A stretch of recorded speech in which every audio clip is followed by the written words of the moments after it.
कीर्तनकाराचं वजन किती, कीर्तनकार केवढा, हे गाणं म्हणायचं खूप छान आहे. पण चांगला आदर सत्कार आपण केला.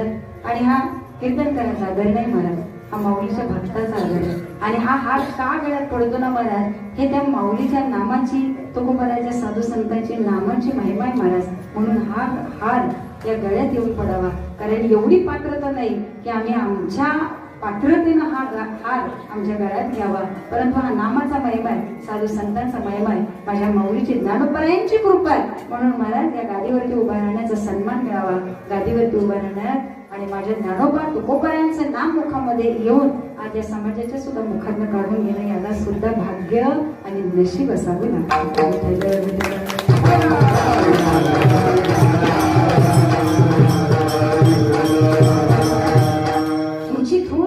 आवडते देवा संकल्पावे माया संसाराचे, अनंत तैसेची रहावे चित्ती सुद्याला समाधान, वाहिल्या उद्वेग दुःखाची केवळ भोग नेते फळ संचिताचे. बाईबापू, अभंगाचा पूर्वरंग तर झालेला आहे. उत्तर रंगामध्ये 5 ते 10 मिनिटांमध्ये माझी मी सेवावरती घेणार आहे. ठीक आहे ना? किती वाजले? आले, आता वेळेत आले. हा, 11:15 पर्यंत चालेल ना? का 12:30 उद्या महाराज?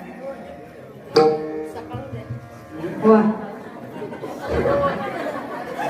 दादा, तो झोपला तरी चालेल, आमचं चालू नाही सकाळी 4 वाजेपर्यंत. झोप आलेली नाही बरं का त्यांना, असा रिस्पॉन्स पाहिजे कीर्तनाचा. ही चिलीपिली एवढी बसले पण महाराज एकाच्या सुद्धा डोळ्यावर झापडली, सगळी नुसती हसत खेळत अशी मस्त कीर्तनात बसले, असा श्रोता पुढे पाहिजे. मग कीर्तनकाराला काय नसते बरं का.